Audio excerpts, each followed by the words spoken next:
Então, boa tarde a todos. Nós vamos começar nosso atendimento hoje sobre a parte de arrays, né, ou vetores, ou listas, como são chamados em algumas linguagens. Então, eu preparei aqui uma sequência para a gente ir conversando. Ela não segue exatamente o que está como está no material, como o material foi organizado. Eu tentei pegar um pouco de cada coisa, porque, se vocês notaram, tem bastante coisa nesse réu, né? Bastante informação, que é a parte de vetores, a parte de listas, vetores de char, strings, leitura de string com espaço, busca de uma informação dentro de um conjunto de dados. Então, mas esse roteiro, né, ele está aí em 3 semanas, só por causa do recesso, né? Eu considero essa parte assim da disciplina uma parte extremamente importante e, ao mesmo tempo, não acho que ela é difícil, porque nós já vimos estrutura de repetição e, basicamente, quando nós vamos trabalhar com a parte de arrays, a repetição ela é fundamental para a gente aqui. Então, quem entendeu repetição vai ter sucesso, né, nesse roteiro, e quem não entendeu, é mais um momento assim para você praticar e tirar todas as suas dúvidas, porque aqui a gente vai usar bastante a parte de repetição. Então, o que eu preparei para hoje é a parte de enumerados. Nós vamos falar sobre vetores, a estrutura for e for each. Vamos ver como passar um vetor como um parâmetro de um subprograma e falar um pouco sobre char, string e getLine. Bem, a gente tem aqui 1h30 para fazer isso, tá? Então, espero que dê tempo. Que não der, depois a professora Manu vai continuar com vocês. Mas tem bastante coisa no material, né? Tem bastante exemplo. Esse é um assunto, como eu disse, útil e, né, tem muita coisa pronta na internet, tá? Então, vamos falar, já partindo aí da parte dos enumerados, e por que eu fiz esse recorte? Porque nós sempre acreditamos que vocês estão lendo o material, né? Então, toda a parte de contextualização do porquê que a gente precisa usar arrays e porquê, nesse momento do curso, né, já tem lá no material, né? Tudo que nós vimos até aqui, uma variável, né, uma variável de tipo primitivo, guarda uma informação por vez. E a gente só conseguia guardar essa informação toda vez que atualizava, o valor anterior era perdido. A partir do momento que a gente começa a estudar estruturas mais complexas, né, a gente consegue guardar mais de uma informação em uma mesma variável. Então, a gente vai falar inicialmente dos tipos enumerados, que é bem simples. É um tipo, né?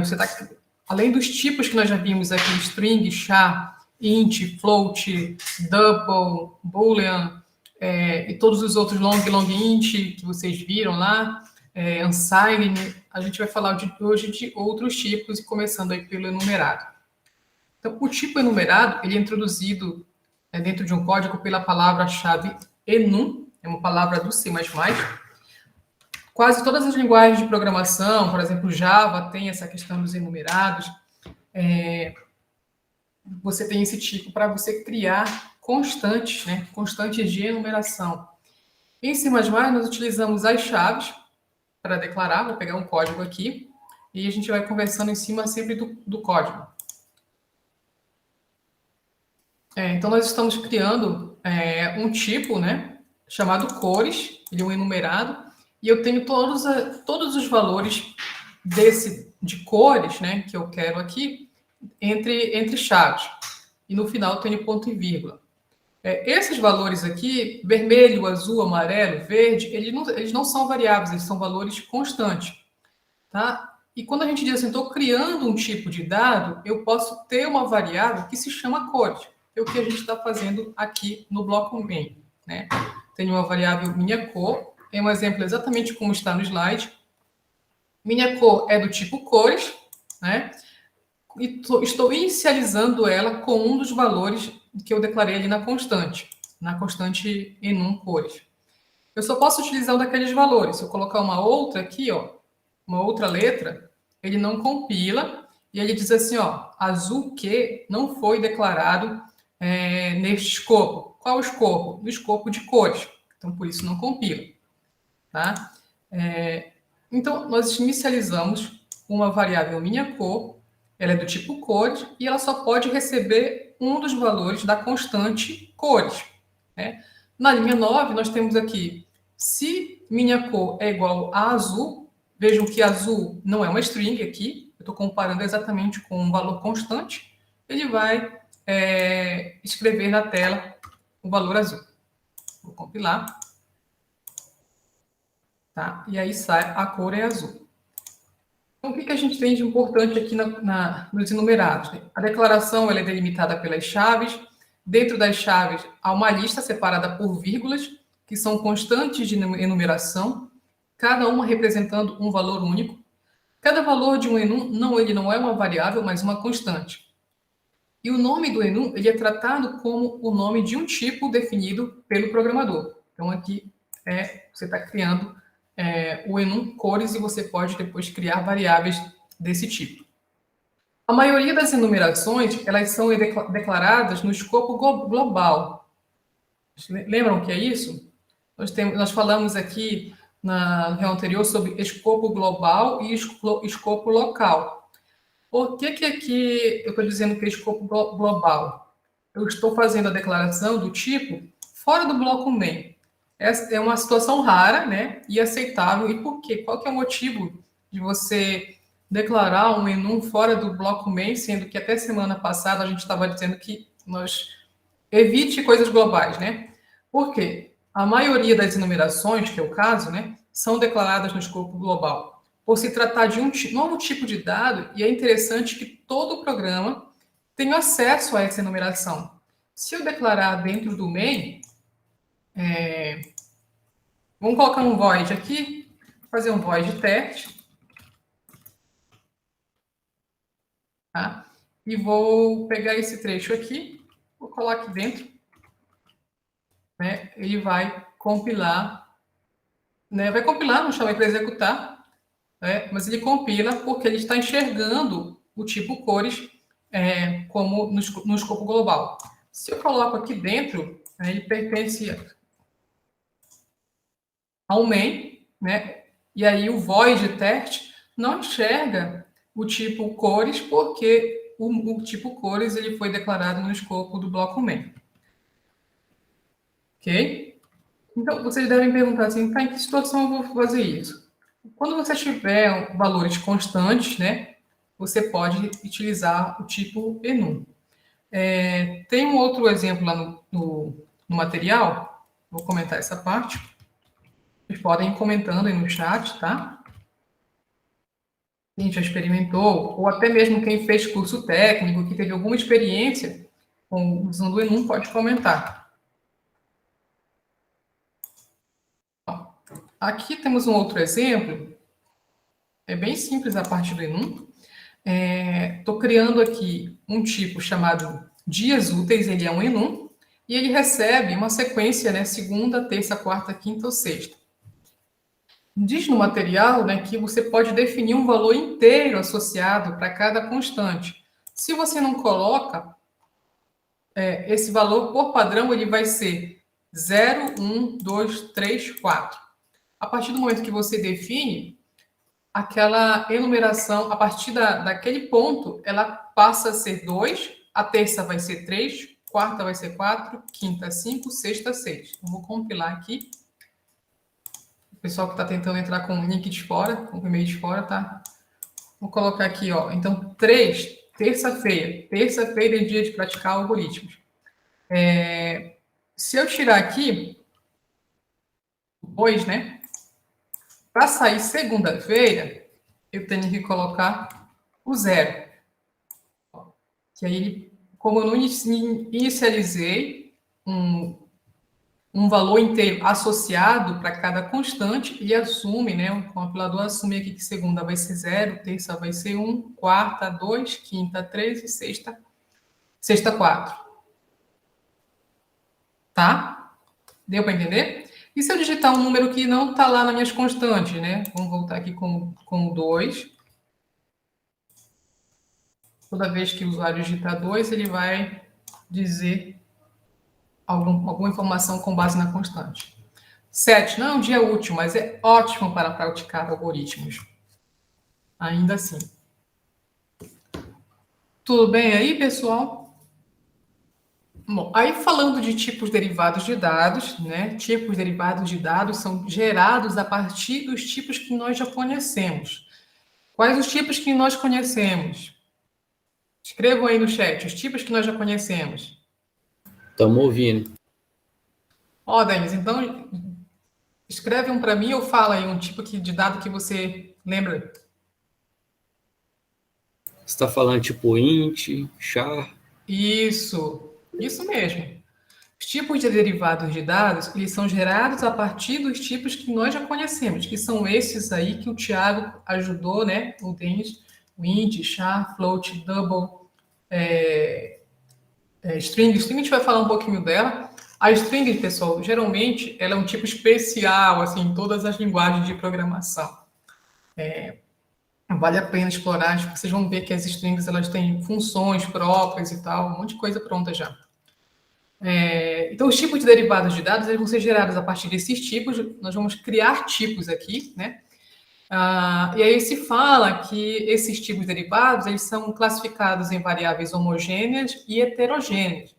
Nesse momento, nesse roteiro, nós vamos estar estudando as variáveis homogêneas, que são variáveis que guardam informação de mesma natureza, né? Ou seja, do mesmo tipo, tá? E as variáveis heterogêneas elas vão ficar para o próximo roteiro. Então, tudo que a gente vai fazer aqui, nós vamos estar falando de variáveis homogêneas, né?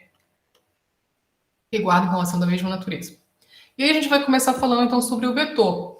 O vetor, acredito que vocês olharam lá no material, né? Tem várias definições lá sobre vetor, tem um exemplo que contextualiza o uso do vetor. Então, simplificadamente, o que eu trouxe aqui, o vetor ele é uma variável, né, que possui várias posições de memória para armazenamento, também denominada variável composta homogênea, né? Ou seja, mais uma vez, volta aqui a questão do homogêneo. Cada elemento tem uma posição, a primeira posição ela é a 0 e ele tem um tamanho fixo. Nesse momento aqui do nosso curso, ele tem um tamanho fixo, né? Você vai definir o tipo, o tipo da informação que você vai armazenar no vetor e vai dizer a quantidade de elementos que você quer armazenar. Eu quero aumentar o meu vetor. Aqui a gente ainda não vai conseguir fazer isso, tá? Porque o tamanho aqui vai ser fixo. E a primeira posição é sempre 0. Então, vamos brincar aqui com o vetor. Declarar um vetor é você dizer o tipo, um desses tipos aí que vocês já disseram, né? Dá um nome para ele e entre colchetes, tá? Entre colchetes você vai dizer o tamanho. O tamanho é sempre inteiro. Por que é sempre inteiro? Que você vai guardar, né, informações em posições que a gente vai tratar aqui como números inteiros. Ninguém mora assim, por exemplo, vamos associar. Qual que é a casa da Larissa? É a casa 1.5. Não, ela não tem uma casa e meia, é uma casa, né? Uma informação do tipo inteiro. Então, aqui o vetor também é como se fosse isso, como se fossem casas, como se fossem células, só que todas elas pertencem a uma única variável. E aí, como eu disse, o primeiro elemento, né, estará na posição 0, ok? Vocês podem ir perguntando. Então, nós temos aqui a declaração de um vetor, tá? Esse vetor está na memória RAM, em uma posição de memória sequencial, a gente vai ver o exemplo disso, tá? Mas antes, vamos brincar de preencher o vetor. Preencher um vetor, você precisa da estrutura de repetição. Estrutura de repetição, nós vimos até aqui o enquanto. Então, eu vou precisar de uma variável para percorrer as posições. Tá? Vou precisar disso. Porque eu não vou colocar todas as informações de uma vez, né? Eu vou preencher célula por célula, posição a posição. Então, eu vou declarar aqui um int i, começando na posição 0, tá? É o início, né? Como a gente já viu. Vou ter aqui o meu critério de parada, tá? Só relembrando que a gente já viu. Vou ter o CIN. CIN onde? No vetor números, na posição I. Tá? Então, estamos na posição I, que começa em 0. É onde nós vamos colocar o primeiro elemento. E depois eu quero colocar na posição 1. O que eu preciso fazer aqui? Incrementar, né? Ou seja, I mais saia da posição 0 e vá para a posição 1. Colocou na posição 1, vai para a posição 2, para a posição 3, posição 4. Qual é a última posição?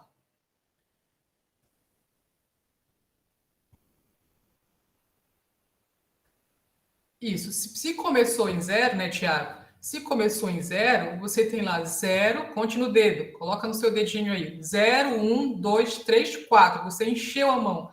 Você então tem as 5 posições. Então, se começa na posição 0, o último elemento, ele sempre está na posição tamanho menos 1. Então, o meu critério de parada é enquanto I for menor do que 5. Ok? Deixa eu ver se está aqui o retorno. Vamos rodar. Temos, então, uma variável ali com 5 posições. E vou colocar 5, 6, 7, 8, 9, né? Temos aqui os 5 valores. O valor 5 está na posição 0 e o valor 9 está na posição 4, que é tamanho menos 1. Ok? Vou rodar até 5. Vou colocar menor ou igual a 5.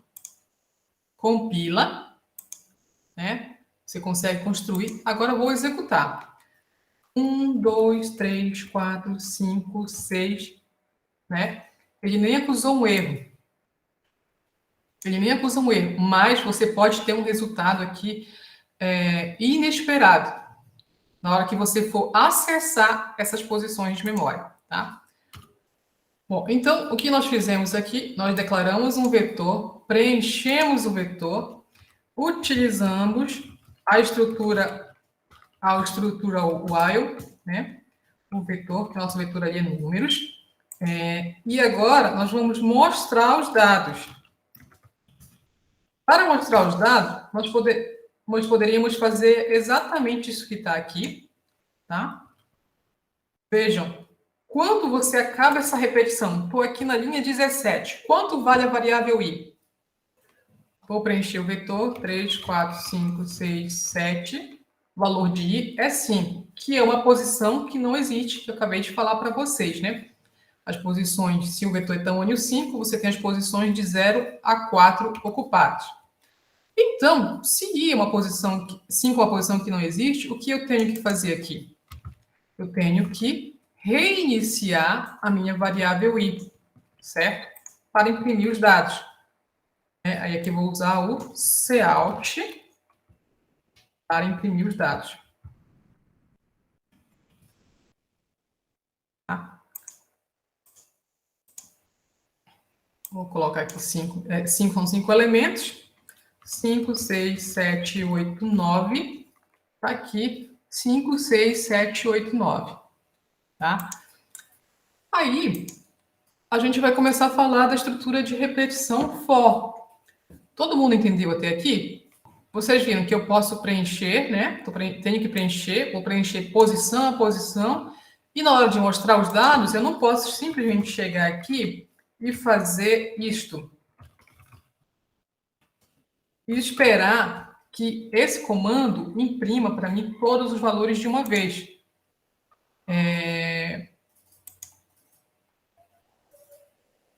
Tem uma mais aqui. Isso compila, isso executa, e vou mostrar para vocês. 1, 2, 3, 4, 5, imprimiu, mostrou ali uma informação estranha, né? Que a gente vai já ver o que é, que é o resultado da linha 26, seu endereço de memória. Onde está a variável números na memória RAM? É nesse endereço. Que aí na máquina de vocês pode ser diferente. Tá? Ou seja, isso mostra aqui que só o cout nessa variável você não consegue imprimir o vetor. Né? Nós temos que percorrer posição a posição. Só que a gente vai fazer agora esse mesmo processo usando a estrutura do for. Vou mostrar. os dados. O for, tá? Esse for simples aqui, ele tem 3 partes. O início, que tem lá no enquanto, um critério de parada, que tem lá no enquanto, e o incremento, que também tem lá no enquanto. Cada uma dessas partes aqui, elas estarão separadas por ponto e vírgula, entre parênteses, né? E aí o bloco de as chaves indicando o início e fim desse for, tá? Então vejam só, eu vou mexer aqui no meu código, vou fazer isso, vou pegar o i, é o meu início, meu critério de parada, meu incremento, e essa instruçãozinha aqui, coloquei um ponto e vírgula a mais, eu vou colocar aqui. Como eu estou começando a programar aqui com vocês, eu vou usar as chaves, para ficar mais fácil de ver. Eu quero ver um ao lado do outro, eu vou colocar um espacinho aqui. Vou aumentar essas linhas.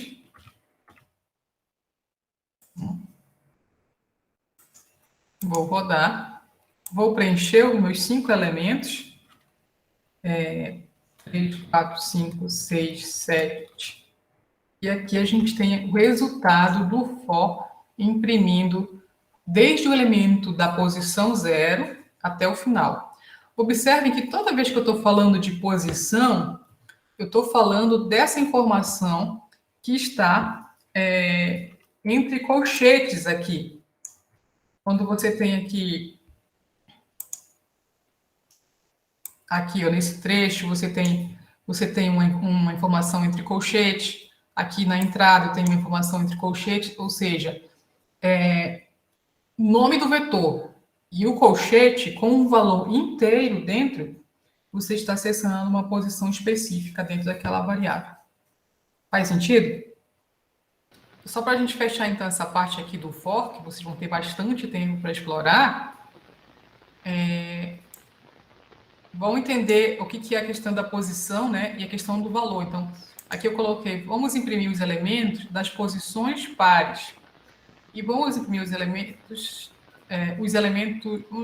poderia ser só os elementos. Vou repetir aqui, elementos das posições pares. E vou usar o for, tá? Vou usar o for aqui. Elementos das posições pares. Em um vetor de tamanho 5, quais são as posições pares? Alguém sopra aí. E o 0, gente? O que vocês fizeram com ele?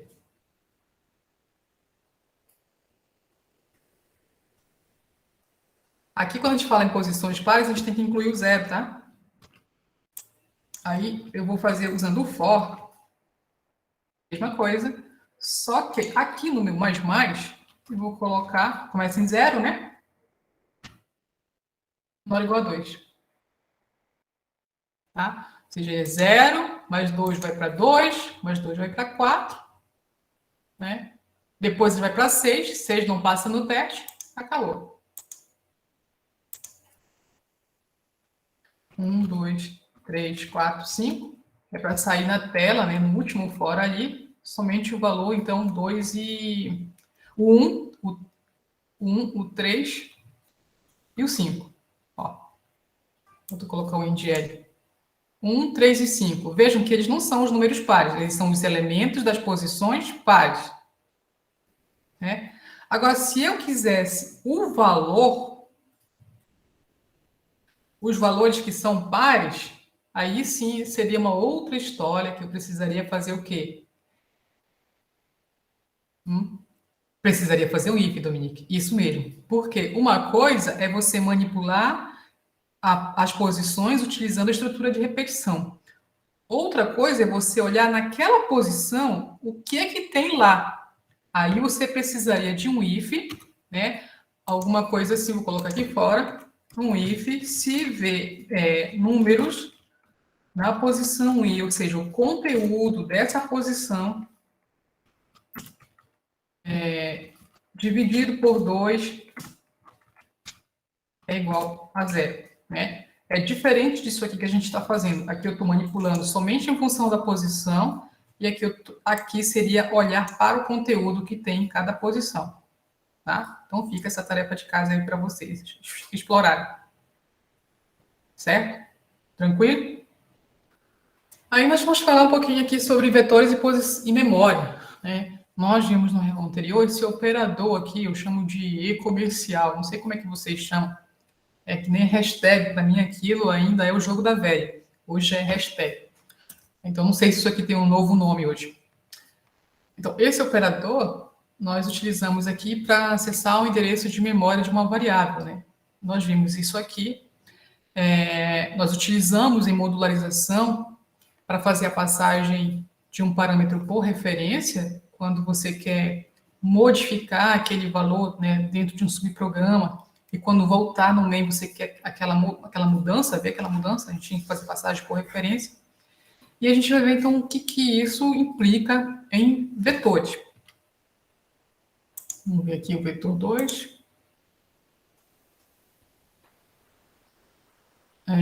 Eu tenho aqui a minha variável π, igual como está lá no exemplo. Tá? Aqui a gente tem um vetor, tamanho 5. Ele tem tamanho 5 e aqui inicializei aqui, inicializar. É o inicializar de vetores. Às vezes você pode querer inicializar quando você já conhece os valores, né? Ele está se perguntando, ué, tamanho 5, inicializou com 3, vamos ver o que acontece. E aqui nós temos, né, o uso do e-comercial na frente do nome do vetor, na linha 9, na linha 10 a gente não tem. Na 11 a gente tem e-comercial vetor posição 0, na 12 e-comercial vetor posição 1. O áudio está tranquilo para vocês? Que para mim parece que está fazendo um eco. Para mim está tranquilo. Tá tranquilo? Tá. Então, vamos rodar esse código. Antes, né, vamos pensar o seguinte. Acabamos de falar, né, que o e-comercial aqui, ele nos dá o endereço de memória. E esse endereço, ele tem a ver com o tanto de espaço que aquela informação precisa, né? Quanto que ela vai ocupar na memória. Então, agora vem aquilo, né? Lá nos primeiros slides, vocês vão lembrar deles, dizia assim, quantos bytes um float ocupa na memória, quantos bytes um inteiro, uma informação do tipo inteiro ocupa na memória. Então aqui, ó, vocês lembram? Alguém lembra aí de cabeça quanto que precisa para ocupar um byte? Um byte de float? Um número float? Um byte? Eu acho que são 8 bytes.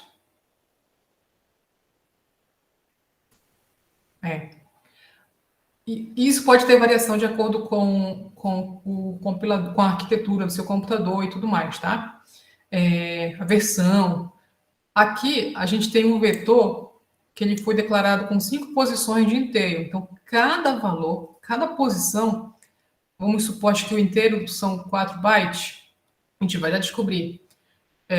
Então, se você tem 5 posições, essa variável aqui, ela vai ocupar 20 bytes, que é o tamanho vezes a quantidade de bytes que um inteiro precisa. Tá? Então, vou rodar, vou mostrar aqui para vocês isso.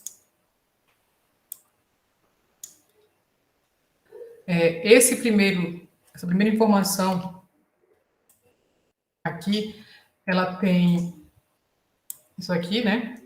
É o endereço onde está o π na memória RAM, tá? O valor de π. E observem que do vetor, né, ele compilou com esse negócio de 5 e 3 elementos, a gente vai já ver o porquê, né? Mas o que interessa é que ele tem tamanho 5.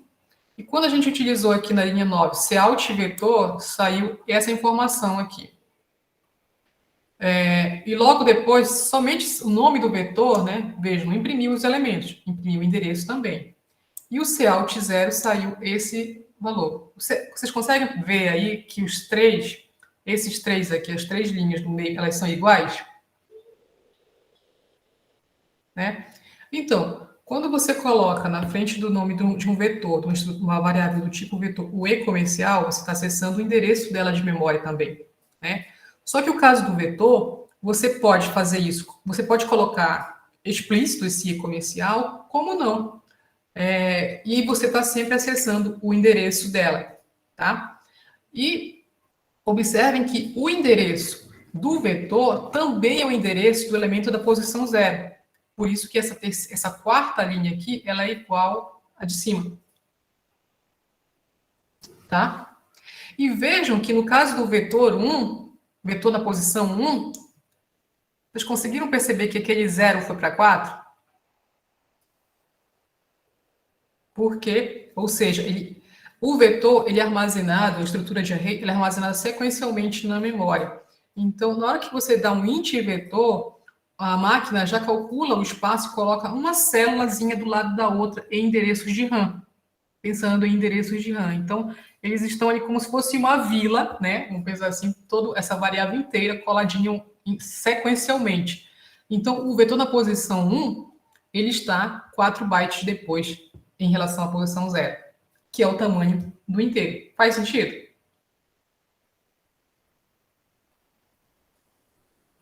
Eu vou passar esse código aqui para vocês, aqui pelo...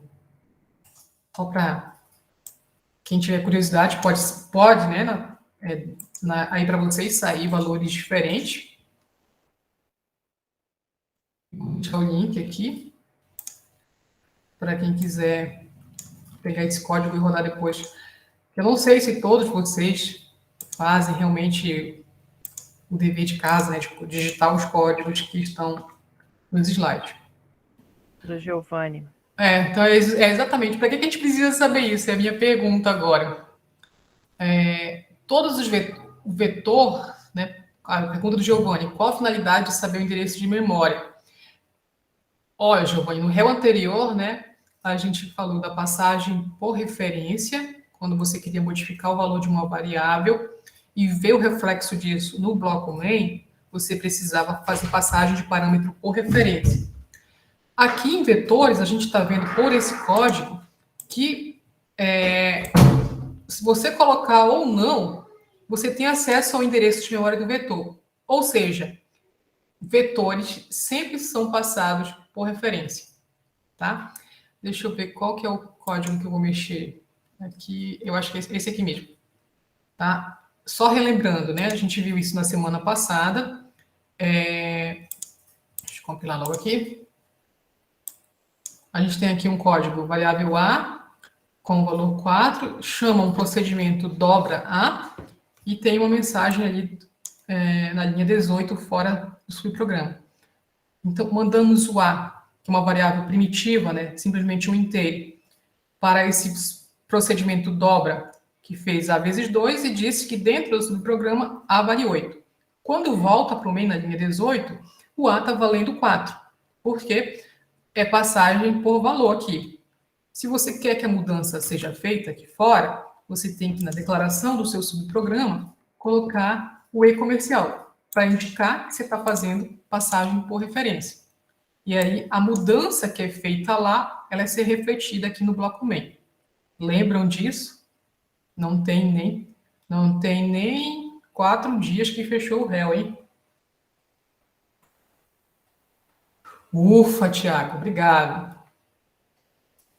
Quem não lembra, é bom abrir lá de novo, hein? Aí, vamos brincar então aqui com o vetor.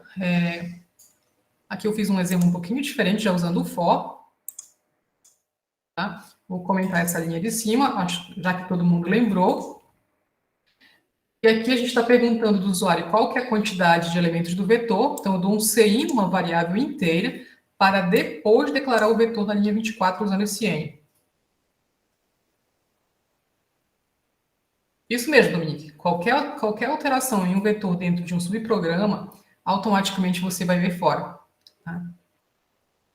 Então, é isso que a gente vai fazer agora. Tá? Então, aqui nós estamos, nesse exemplo, nós vamos declarar o tamanho do vetor. Depois é que eu vou definir. Eu não posso simplesmente chegar aqui e fazer int vn, tá? Já fico, porque isso aqui é um erro comum logo no começo. Ele dá... Opa. Tá reclamando ali do A. Deixa eu comentar aqui para a gente enxergar mais fácil.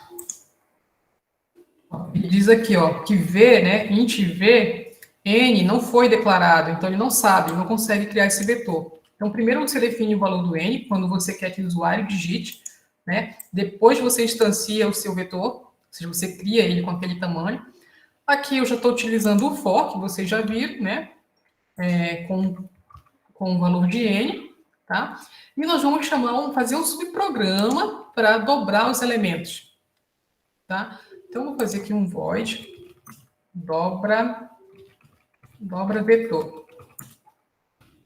Quando eu faço um subprograma, a gente tem que pensar no reaproveitamento daquilo. Imagina que nesse código aqui eu tivesse vetores, sei lá, uns 5 vetores aqui. 5 vetores de inteiro e com tamanhos diferentes. Então, o meu subprograma ele tem que ser reaproveitado para esses 5 vetores. Então, eu tenho que pensar na hora de planejar, né, que ele atenda os vetores de quaisquer tamanho. Então, eu vou declarar aqui um vetor que ele aceita, um subprograma que ele aceita como parâmetro um vetor, e aí eu tenho que colocar o colchete vazio aqui, tá? Se você não colocar esse colchete na declaração, ele não recebe como um vetor, ele recebe como um tipo primitivo, e aí você não consegue ter acesso a todo o conjunto de dados. E pensando, né, que ele atenda a todos os tamanhos de vetores, você passa aqui o tamanho também. O tamanho do vetor, que é uma informação do tipo inteiro. E aí, nós vamos utilizar, então, aqui, int i, vou declarar o i aqui dentro do próprio for, enquanto o i for menor que tamanho, que é aquela informação que eu vou receber ali, e mais, e vou usar a chave, eu gosto de usar a chave, para não ter problema. Digo, olha, vetor, a posição i, posso fazer o dobra aqui, né, com vezes igual, né, 2, tá? Vou fazer aqui em cima um imprime, porque eu também posso, eu sempre recomendo isso, faz um procedimento imprime, para você não ficar digitando, né, a impressão várias vezes, você já tem um método pronto. Mesma coisa, para qualquer tamanho de vetor, tá? Vou fazer utilizando o for. Faz tudo numa linha só. Esse int i que a gente está fazendo na linha do for, ele só vale dentro do bloco for, né, que está sendo declarado localmente.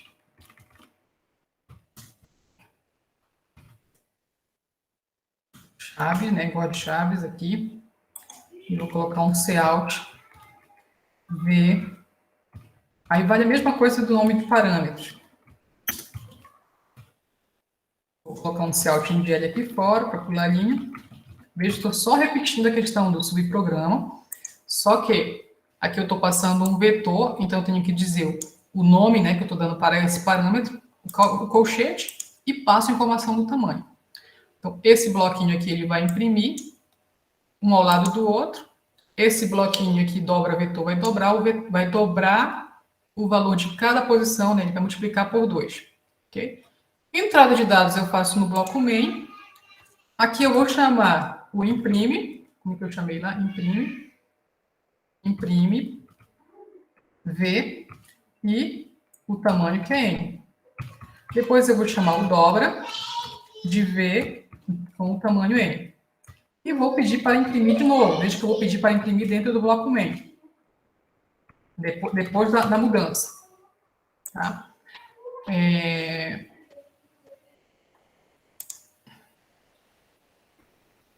Dobra vetor, né?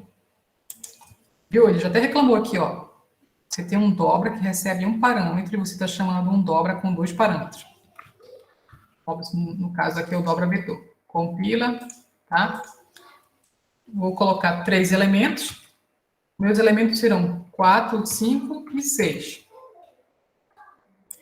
4, 5 e 6. Chamamos o imprime, 4, 5 e 6. Executou o bloco subprograma dobra e executou o subprograma imprime, né? 8, 10 e 12. Ou seja, essa mudança, ela aconteceu, você consegue visualizar fora do main. E vejam que na declaração eu não precisei colocar o E comercial aqui. Está implícito. Passagem de parâmetro, passagem de vetor para uma função, para um subprograma, é sempre por referência. Aí, se eu quiser colocar, pode colocar, tá? Pode, se quiser colocar, cadê?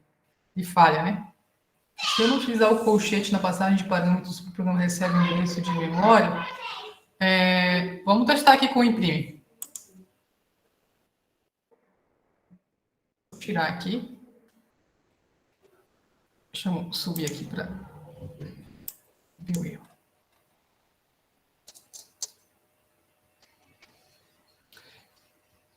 Ó, ele dá um problema aqui dentro logo, olha. O V, né? O V do cabeçalho da linha 11 é um tipo primitivo. Na linha 13, eu estou chamando o V com um colchete, dizendo assim, olha, é um vetor isso aqui, estou tratando ele como um vetor. Mas você me passou um V que é um inteiro. Eu não consigo manipular na linha 13 ele como um vetor. Tá, Dominique? Conseguiu enxergar isso? Né? Ele está dizendo isso, ó, é inválido, é tipo inválido. Só o V sem o colchete também. Só o V? Vamos ver isso. Aí, né, ele não compila. Temos aqui vários erros. Estamos passando um V. O bloco aqui, né, está recebendo um V, que é um primitivo. E na hora de enviar, você está querendo enviar uma estrutura que não é um inteiro simples, é um vetor. Eu não sei se era isso que você queria perguntar, Dominique, mas se você tiver uma outra pergunta e você já viu isso funcionar de algum jeito, quiser mandar para a gente depois, manda que a gente olha aqui o que é. Mas, por enquanto, é isso aqui. A gente tem que colocar o colchete na declaração para que dentro desse subprograma ele seja tratado como um vetor. Isso, Matheus. Então, tem essas questões aí. Para a máquina entender como um vetor, lá no cabeçalho da função, você tem que colocar os colchetes. Aí vocês vão ver que quando a gente falar de matrizes, é um pouquinho diferente.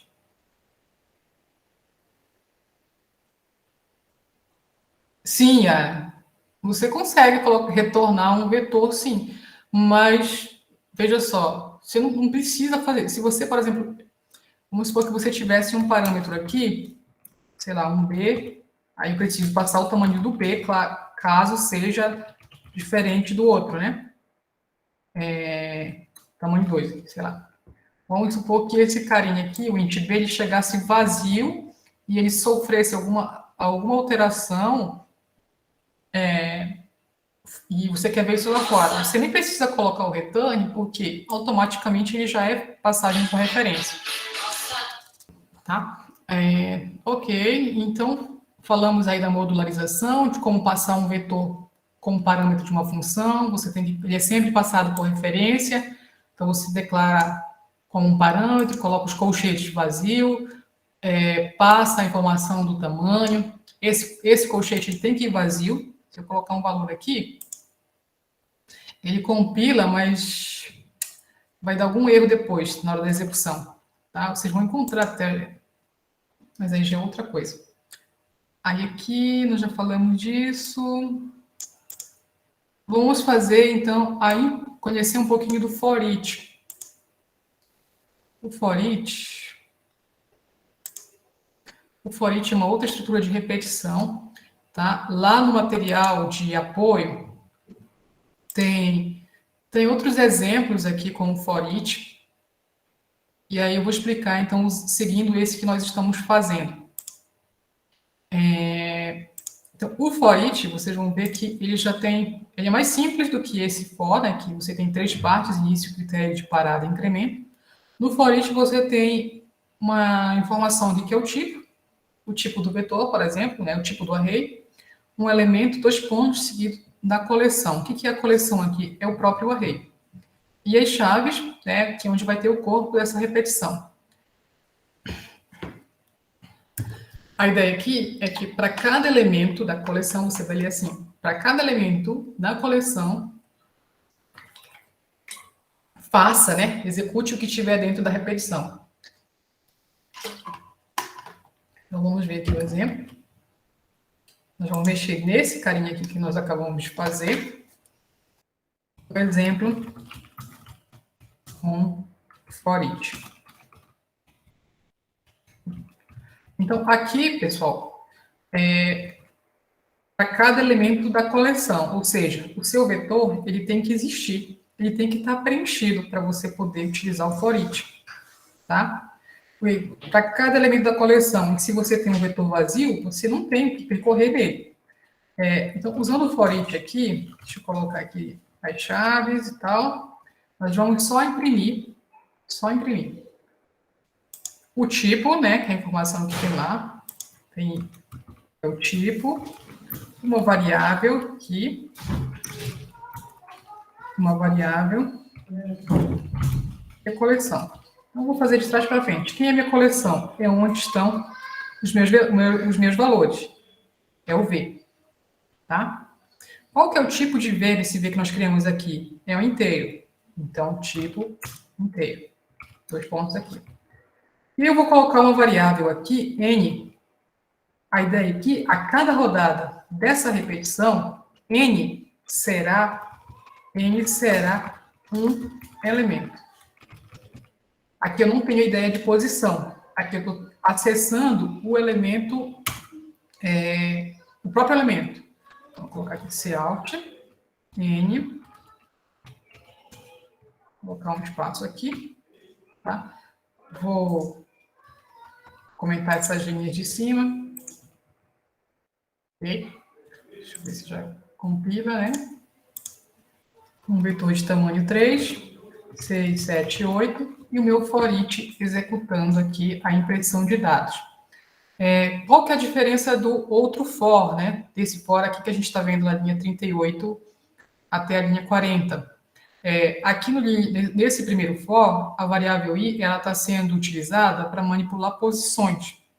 Aqui na linha 48, da linha 48 a 50, a variável n ela está sendo tratada como se fosse um elemento. A cada rodada dessa repetição, o n será um elemento de v. Então, o v tem que estar preenchido para isso funcionar. Tá? A maioria das linguagens de programação oferecem esse for each, chamado de for each em algumas linguagens mesmo, né? Não me fugiu agora o nome em outras linguagens como é que tem.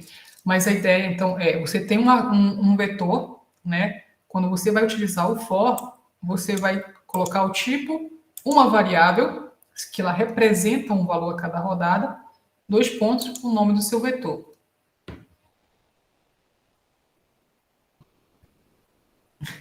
Pois é, Arthur, como que eu traduzo o for each para cada? As pessoas leem isso como se fosse para cada. Acho que está até assim nos slides de você. Ou seja, para cada n de v, imprima n. Como se fosse a leitura disso aqui. Para cada n de v, ou para cada elemento de v, no caso, imprima. E aqui nós estamos utilizando, dessa forma, o n, né? Vejam assim, o n aqui é um tipo primitivo. Por quê? Ele é do tipo inteiro. Tá? Então, dessa forma aqui, eu só consigo percorrer nesse vetor. E se eu quisesse modificar? Se eu quisesse colocar aqui, olha, n recebe n vezes 2. Ok? Ou seja, ele compila. Vamos ver aqui. 1, 2, 3. Opa, não deu para ver. São 3 elementos. 1, 2, 3. 8, 4, 6 ali saiu. Agora vamos ver se, para facilitar o nosso trabalho, eu vou chamar o meu imprime, não vou digitar muito código, não. Vou aproveitar o que eu já tenho aqui. 3 elementos. 1, 2 e 3. Vou colocar um indl ali. Vocês já viram o problema. Quem está antenado, conectado, está vendo o problema. São 3 elementos. Os elementos são 1, 2 e 3. Preenchemos com esse trecho de código da linha 38 a 40, e chamamos aqui o for each da linha 48 a 50. Então, para cada n, passa n vezes 2 e imprima n. 2, 4, 6. Mas na hora que eu chamo o método de impressão, que a gente já viu ainda agora, o meu vetor está como sem a mudança. Porque essa mudança aqui, esse for each da linha 48 a 50, do jeito que ele está ali, ele é utilizado para percorrer. Se você quer fazer mudanças utilizando o for each, aí sim nós vamos precisar usar o e-comercial, porque esse n aqui, ele é um primitivo. Tá? Aí tem aqui no... Vou ver se eu deixei o código pronto. Acho que colocar... Acho que se eu colocar aqui... Daí, Maluz, que agora fugiu, acho que é isso. 3, 1, 2, 1, 2 e 3. Aí sim, a gente modifica de fato o vetor, tá? Porque esse int n da linha 48, né, ele estava como só para você percorrer. Se você quisesse fazer mudanças, ele é um primitivo, você precisa colocar o e comercial. Então, muito bem. Alguém quer fazer perguntas?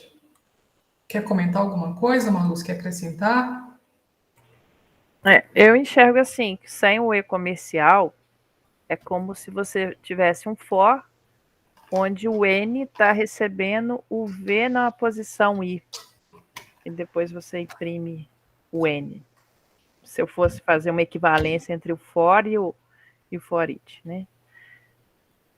Então, vejam, fechei aqui essa parte, né? Chamar o seu programa, imprimir os dados do bloco main, procedimento de impressão com for each e alteração com for each. Vou compartilhar também com vocês aí esse código para vocês testarem no mesmo link que eu passei há pouco. Tá? Vocês têm aí no chat ainda. Caso queiram executar, tentem descobrir o que acontece. Ok? Podemos seguir, então? Quantos bits? O endereço de memória de um inteiro, o endereço não, não vou dizer. Um inteiro sozinho, esse carinha aqui, ó, int A4, ele está ocupando 4 bytes. Porque um inteiro qualquer, ele precisa de 4 bytes. Tá? Então, se você tem um vetor de tamanho, sei lá, 5, 10, é só você pegar esse tamanho vezes a quantidade de bytes que cada posição vai ocupar.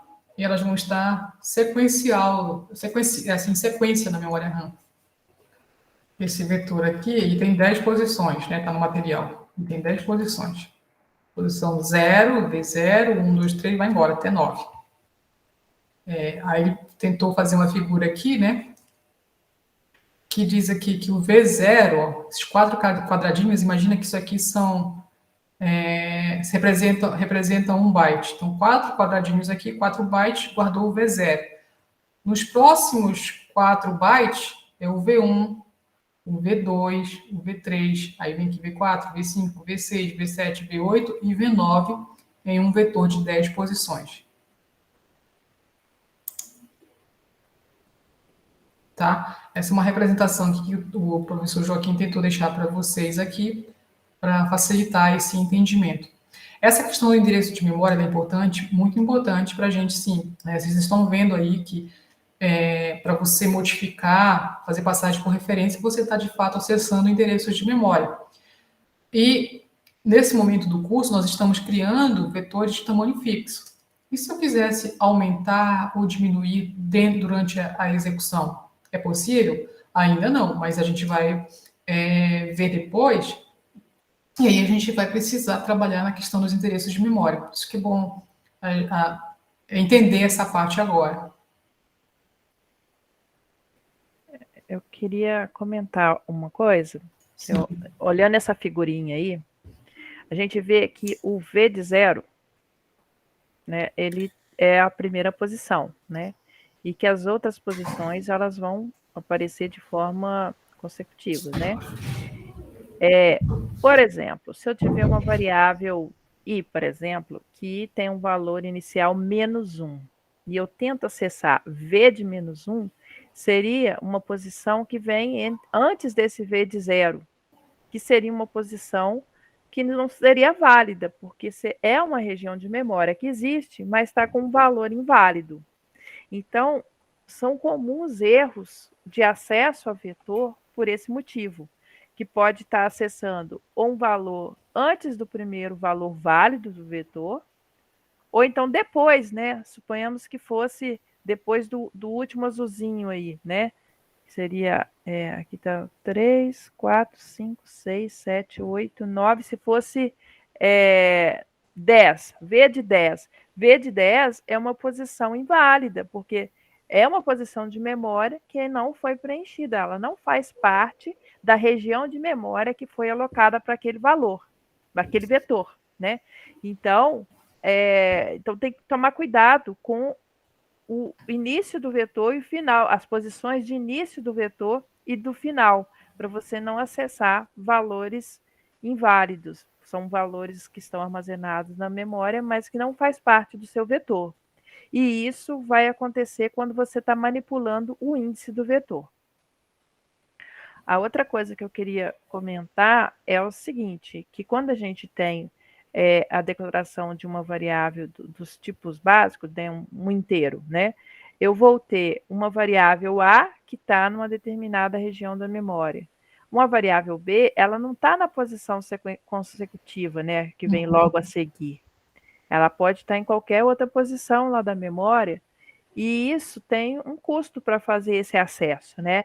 Então, uma das vantagens de usar vetor é que o acesso vai ser mais rápido, porque as posições elas estão próximas ali na memória, né? Então, isso é uma das vantagens. Quando a gente for falar de matrizes, vai ser também essa vantagem das posições estarem consecutivas. Se você pensa num vetor muito grande que ocupa toda a sua memória RAM, ou então não cabe ele todo na sua memória RAM, e um pedaço pode estar na memória secundária, a vantagem de você acessar posições consecutivas é que você vai conseguir acessar o que está na memória RAM e na hora que for fazer a troca, pegar o que está lá na memória secundária e colocar na RAM, você já vai ter acessado o que era consecutivo naquela primeira parte. E aí você vai estar pegando a outra parte. Tá? Então, quando vocês forem estudar sistemas operacionais, vocês vão estudar sobre isso. O Matheus está perguntando se o int tiver modificador tipo short, long, vai alterar o tamanho e o endereço? Se você é aquela conversão de tipos que você está falando, né? Do tamanho? O tamanho é sempre uma informação do tipo inteiro, né? A sua variável ela foi declarada como inteiro. Então, mesmo que você coloque o modificador, se você tem uma outra variável que vai receber esse valor, e aquela outra variável é do tipo short, então ela já foi alocada como short. Então, aquela que está recebendo esse valor e que teve a conversão aí é short. Mas a variável que inicialmente foi declarada como int, ela continua como int. E uma coisa é a informação, outra coisa é a variável, né, que vai percorrer as posições, né? Não sei se é isso que ele está querendo comentar. A informação ela pode ser short, mas a variável que a gente usa para manipular posições ela é sempre o inteiro. Tá, eu quero falar ainda, tem mais um exemplo ainda para falar, mas eu vou tentar fechar aqui o material e depois eu tento mostrar esse exemplo. Mas antes de falar disso, cadê? Olha só, aqui no Dredd, né, estou olhando aqui a lista de estudos, por exemplo, quero reforçar a importância de vocês fazerem a lista de estudos. Não tentem direto para a lista avaliativa, porque aqui na lista de estudos é onde vocês podem explorar, testar tudo que a gente viu, perguntar, colocar no fórum. Então, tem 14 problemas aí que envolve todo esse réu. E olha, essa primeira parte aqui já está falando para você preencher um vetor, né? A quantidade de elementos do usuário que vai informar, preencher o vetor, vou ter que fazer um subprograma para gerar essa saída. Essa questão aqui, pela aula de hoje, vocês já conseguem fazer, tá? A questão aqui, apagando os elementos de um vetor, né? Vocês vão ver que pelo enunciado, você não vai apagar uma posição, ela continua, só que você vai substituir uma posição ali, o valor, pelo -1. Então, o -1 aqui vai indicar que é uma posição inválida, mas ela continua existindo, ela só tem o valor -1, e na hora de imprimir, você não tem que mostrar aquele valor -1. Então, essa primeira parte aqui, trocando os elementos de 2 vetores. Então, nós temos elementos de tamanhos iguais, 10 para cada um. Como que é a lógica, né? 10 vetores, 10 caracteres, você tem aqui um vetor de tamanho 10, um vetor de tamanho 10, como que é a lógica para eu fazer essa inversão que tem aqui? Então, vocês vão utilizar a repetição para todas essas questões aqui, para fazer essas mudanças, né? Resolver essas questões de vetor. Façam, pessoal, façam a lista de estudos, tá? Para vocês aprenderem, para vocês chegarem na lista avaliativa com mais segurança, né? E também porque lá na frente, né, ela tem aquela pontuação extra, para aqueles que podem vir a precisar de uma pontuação extra. Bom, então, a gente vai falar um pouquinho rapidamente aqui sobre string e char. C, tem muita gente na lista, a gente está vendo que está usando recursos, né, da linguagem C. A nossa disciplina ela é ofertada em C++. Eu sei que tem gente que fez escola técnica e está muito habituado a usar o scanf, printf e tal, mas aqui nós vamos trabalhar com a parte de string, com o tipo string que não tem na linguagem C. Né? Então, sempre que possível, recomenda-se usar o tipo string, que é no C++. Então, vamos ver aqui um pouquinho. Tem essa biblioteca CString aqui, que eu vou mostrar depois ela, porque eu estou utilizando ela. Aqui. Esse é um exemplo que está no material. Nós temos aqui a declaração de uma string e a declaração de um vetor de char.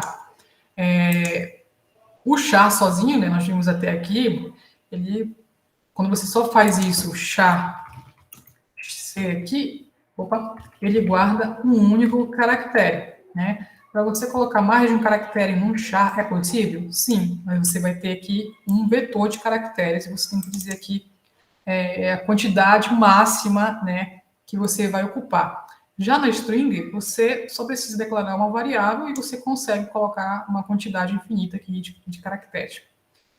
Os dois tipos, sendo string ou char, você consegue fazer acesso também posição a posição.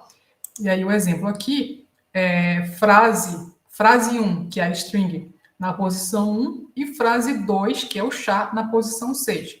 Então, na posição 1 da frase 1 é a letra O, e aqui na frase 2 é 0, 1, 2, 3, 4, 5, 6, é para sair também a letra O. Tá? Vamos já rodar. Aqui nós temos também a função de tamanho. E aqui, né, faz diferença se você está usando o char ou a string. Então, a variável tamanho 1, você tem frase 1.length ou frase 1.size,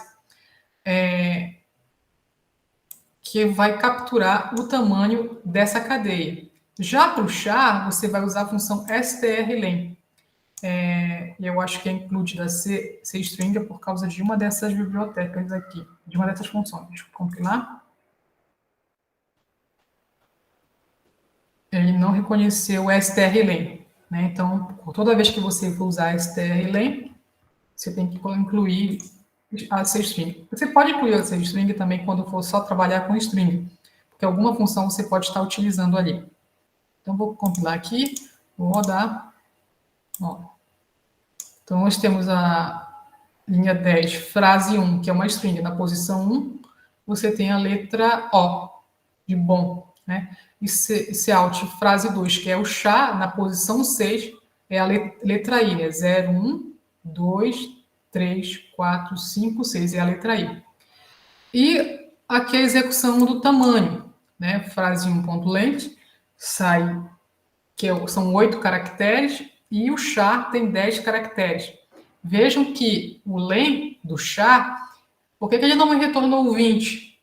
Porque ele considera as posições ocupadas. Você declarou um vetor de tamanho 20, mas usou somente 10 posições. Né? Então, por exemplo, eu quero fazer um percurso num vetor de char e ele tem tamanho 100, vou fazer um para de 0 a 99.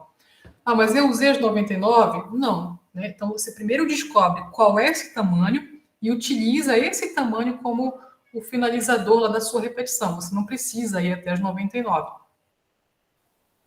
Ok. Então, dito isso, eu vou comentar essa parte. E vou falar aqui sobre o getLine. É o mesmo exemplo que está no material. Tá? Aqui, a questão é, quando você trabalha, tem que entender o funcionamento do CIN e quando você tem string e quando você tem char. Wesley, tem como eu atualizar o tamanho de um vetor durante a execução do programa?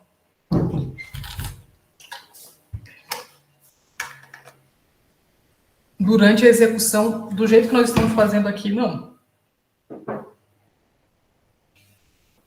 O que a gente vai ver lá para frente é a alocação dinâmica de memória. Tá? Mas aqui ainda não temos condições de fazer isso, Wesley. E, Wesley, Dominique, se possível, qual é o tipo de dado que tem que ser passado? Como assim? Dá para usar for each como string? Dá. Deixa eu só fechar essa parte aqui, que se sobrar um tempo a gente faz um exemplo. Essa questão do getLine, ela é importante. Aqui, então, a gente tem o CIN para uma variável e-mail, que é uma string, ou seja, a gente está supondo, né, e-mail não tem espaço, se eu quero ler sem espaço, por isso que eu usei o CIN, porque o CIN, vocês já viram, né, quando vocês fazem assim, você tem uma variável N1, você faz isso. Você tem um N1, N2. Você digita um ao lado do outro, né? Vocês já entenderam que o CI, ele entende que o espaço ou o enter, né, é o separador, não faz parte, ele não vai ler. Ele corta ali, certo? Já quando eu quero ler um nome com espaço, então eu não posso usar o CI. Por quê? Se eu colocar o meu nome lá, Paula Cardoso, na hora que ele pegar esse espaço do Cardoso, entre Paulo e Cardoso, ele vai quebrar, ele vai querer uma segunda variável para guardar esse Cardoso. Tá? Então, por isso a gente usa, quando eu quero informações com espaço, nós utilizamos a função getLine. Okay? E aqui o CIN para ler o inteiro. Vamos rodar. Então, a primeira informação que eu vou digitar é um e-mail, vou chamar ele só de teste arroba. Ok? Um nome, fulano da Silva, fulano Silva, e já deu problema. Tá? Então, aqui, o que aconteceu? Você digitou teste arroba, fulano Silva, e na hora de imprimir, ele não deixou digitar a idade, né? E já veio direto para a linha 27. E colocou o nome vazio e colocou o e-mail certinho, mas a idade ele colocou 0. Qual que é o problema aqui? Depois que você executou o fulano Silva, né, no getLine, o que a gente deu aqui como finalizador? getLine, para ele parar de ler, ele precisa encontrar o /n, né, o fim de linha, o enter. O enter, tá? Vamos chamar assim, ele precisa encontrar o enter. Só que esse enter, ele fica ali perdido, vamos explicar assim, depois a Manu pode complementar, e esse enter, ele chega para a variável idade. Né? A variável idade está querendo um inteiro, ela não sabe o que fazer com enter e dá esse problema. Eu vou mostrar de uma outra forma aqui, para vocês enxergarem melhor. O mesmo exemplo, só que eu coloquei os cout no meio.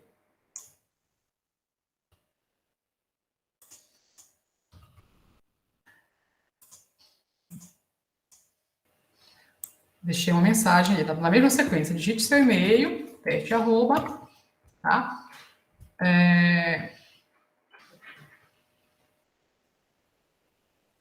Acho que eu coloquei o contrário, né? É o Enter do CI.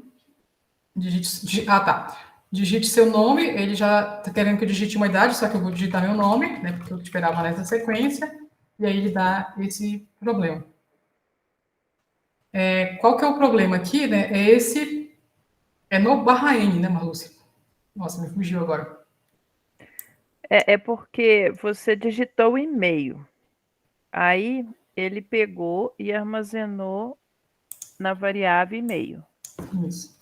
Aí ele mostrou na tela, digite seu nome. E aí tem um endline aí. Isso. Aí ele vai nesse getLine e bota esse branco. Que é o Enter que eu dei aqui no teste. Isso. Aí depois, a hora que ele digita a idade, ele tá pegando. Ele tá pegando. Ele não deixa. Não, ele tá deixando a idade. Uhum. Pois é, mas o nome ele pegou um barra N lá o endline lá do digite seu nome. Isso.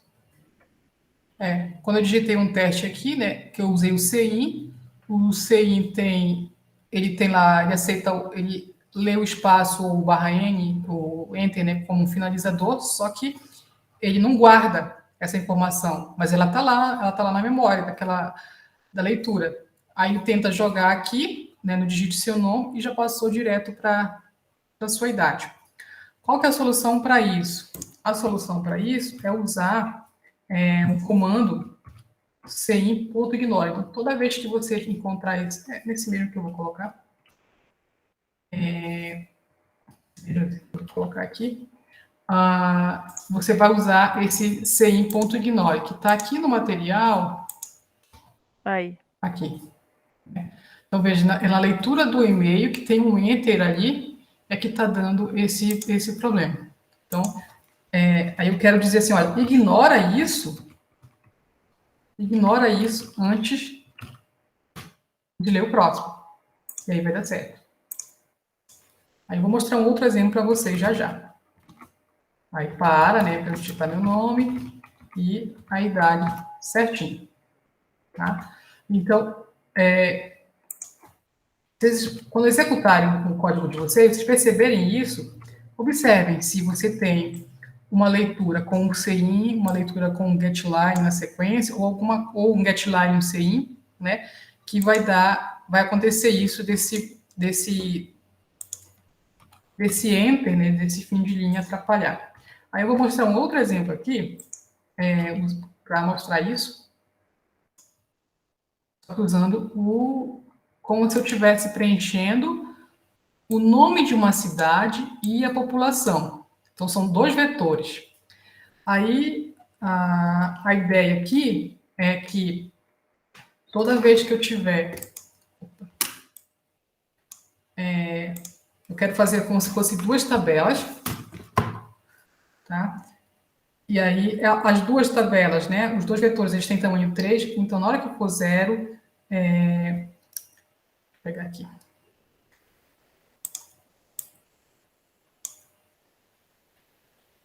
Você vai ter um vetor de 3 tamanhos ali, de tamanho 3. Então, vou dividir isso aqui, como se fosse isso, tá? Assim, o meu desenho é bem brusco. Então, aqui, quando eu colocar uma cidade A, cidade B, C, aqui nessa posição eu vou ter a população,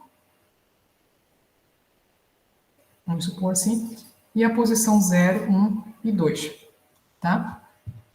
Essa é a ideia aqui. Então, vejam, eu declarei os dois vetores e estou fazendo um getLine no nome da cidade, porque eu posso ter Pouso Alegre, né? Uma cidade com espaço, uma sequência população. E, por fim, eu quero imprimir o resultado disso. Então, vamos ver.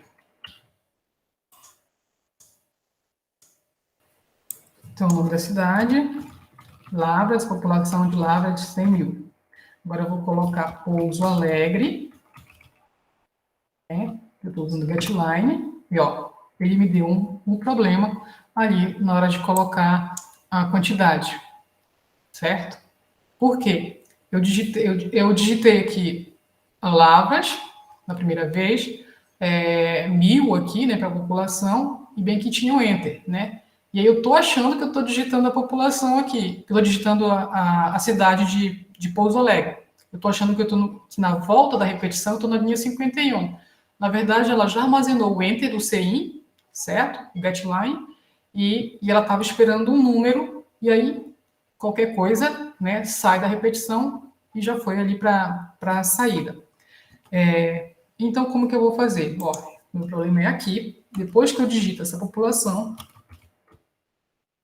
eu coloco o ignore.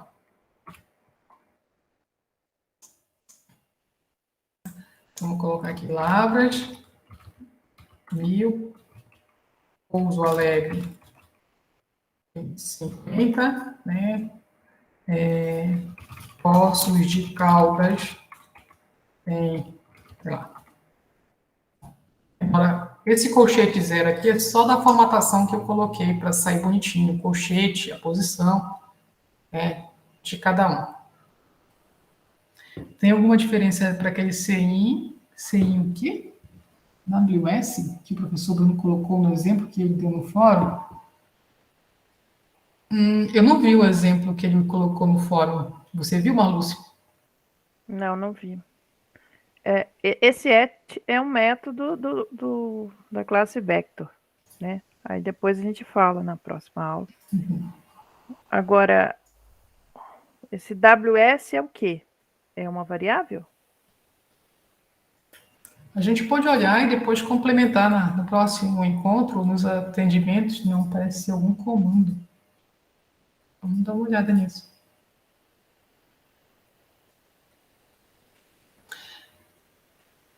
Bem, pessoal, eu vou parar aqui a gravação. Desde já agradeço aí a participação de todos, né, da professora Marluce.